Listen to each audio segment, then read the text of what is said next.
Okay, so have you ever been caught talking to yourself and, felt that little jolt of embarrassment?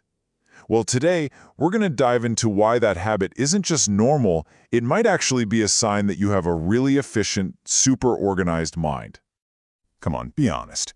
Maybe it's just a little whisper when you're looking for your keys, like, okay, where did I put them? Or maybe it's a full-on pep talk in the car before a big meeting. The thing is, we all do it. And it turns out, that's not just some weird quirk. It's actually a powerful tool your brain is using. And this is really the core of the problem, isn't it? The social stigma. We see it in movies all the time, we joke about it with our friends, this idea that talking to yourself means you've kind of lost it. This belief is so common that it makes us feel weird about something that is, believe it or not, a totally natural brain function. But what if that whole idea is completely backwards? It's time to peel back that stigma and really look at what the science says about our inner monologue. Because, well, the reality is pretty much the exact opposite of the myth. So on one side, you have this myth, this idea of instability. But on the other, you've got the scientific reality. Self-talk is a high-performance tool. Some of the most efficient minds out there use it constantly. The takeaway here is so clear. It's not a bug in your system, it's a feature, a really useful one. So, okay, if it's not a sign that you're going off the rails, what is it?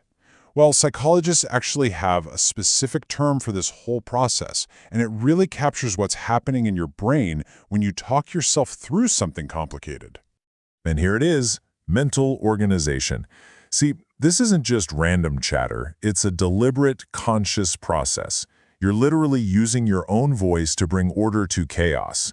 Whether that chaos is a bunch of facts you're trying to learn for a test, or just a messy emotion you can't quite put your finger on. Yeah, that's the big question, right? It's one thing to give it a fancy name, but how does this simple act of speaking out loud actually help your brain untangle all these knots? Well, it all comes down to a really simple two-step tune-up. Basically, it boils down to just two main things. You can think of it like a tune-up for your brain, helping it run way more smoothly and efficiently, especially when you're up against a challenge. First, you process complex information.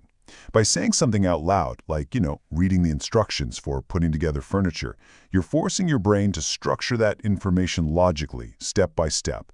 And second, you clarify emotions. Just saying, wow, I am feeling really frustrated by this, helps you name that feeling, and it moves it from being this vague, confusing cloud into something real, something you can actually deal with. And this whole process has a huge payoff. When your thoughts are organized and your emotions are clear, your brain is freed from all that cognitive clutter. It doesn't have to waste all this energy just trying to sort things out internally. And what does that mean? It means you've got more mental bandwidth for what actually matters. Processing things faster, solving problems better, and just having a more efficient mind overall. So what does all this mean for you? The next time you catch yourself whispering to yourself in the grocery store, trying to remember what was on your list, it means you should just embrace it. You're not being weird, you're being efficient. This right here is the key shift in how we should think about this. What we've all been sort of taught to see as a sign of instability is actually a powerful strategy. It's your brain actively kicking into a higher gear to tackle challenges way more effectively. It's pretty amazing, really. All right, so to wrap it all up, what are the big things to remember? First, talking to yourself is a sign of a highly efficient mind that's hard at work. Second, it's a real practical tool for organizing both those complicated thoughts and those messy emotions. And finally, all of this leads to one major benefit. It literally helps you think and process information faster. So, we'll just leave you with this question. Now that you know self-talk is a superpower, not a flaw, how are you going to use it? What's the first thing you'll tell yourself? Your most helpful conversation partner might just be you.